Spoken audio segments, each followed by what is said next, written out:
బాధ్యతాయుతంగా వ్యవహరిస్తూ దేశ అటవీ సంపదను రక్షించాల్సిన ఐఎఫ్ఎస్ ఆఫీసర్ అతను. అలాంటిది బాధ్యతను మర్చిపోయి అదే ప్రభుత్వ ఉద్యోగాన్ని అడ్డం పెట్టుకుని అడ్డగోలుగా అవినీతికి పాల్పడ్డాడు. పక్కా సమాచారంతో సోదాలు నిర్వహించిన ఎన్ఫోర్స్మెంట్ డైరెక్టరేట్ అధికారులు అతడి నుంచి 4.5 కోట్ల నగదుతో పాటుగా మరో 34 కోట్ల విలువైన నగలు, పత్రాలను స్వాధీనం చేసుకున్నారు. హరిద్వార్కు చెందిన ఐఎఫ్ఎస్ అధికారి సుశాంత్ పట్నాయక్ అటవీ భూముల కుంభకోణంలో నిందితుడు. మనీ ల్యాండరింగ్ కు పాల్పడ్డ ఆరోపణలపై కెనాల్ రోడ్లోని ఆయన నివాసంలో ఈడీ అధికారులు తనిఖీలు చేపట్టారు. ఇక గురువారం తెల్లవారుజాము వరకు ఈ సోదాలు కొనసాగాయి. భారీ మొత్తంలో కూడా నగదు, ఆస్తి పత్రాలను స్వాధీనం చేసుకున్నారు.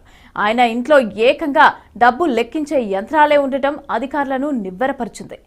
ఎన్వలప్ కవర్స్లలో కొంత నగదు ఉంచి వాటిపైన కొందరు ఐఎఫ్ఎస్ అలాగే రేంజర్ స్థాయి అధికారుల పేర్లను రాసినట్టుగా ఈడీ గుర్తించింది. వారిని కూడా త్వరలో విచారిస్తామని తెలిపింది. కాంగ్రెస్ నేత హరక్ సింగ్ తో పాటుగా రాష్ట్రంలోని 16 చోట్ల ఏకకాలంలో దాడులు చేసినట్లుగా ఈడీ వెల్లడించింది. ఇక సోదాల విషయం తెలిసిన వెంటనే ఐఎఫ్ఎస్ ఉన్నతాధికారులు సుశాంత్ పట్నాయక్ పైన చర్యలు చేపట్టారు. తక్షణమే ప్రధాన కార్యాలయానికి రిపోర్ట్ చేయాల్సిందిగా ఆదేశించారు. ఇక ఈ కేసులో మరో నిందితుడిగా ఉన్న మాజీ డివిజనల్ ఫారెస్ట్ అధికారి ప్రస్తుతం పరారీలో ఉన్నాడు.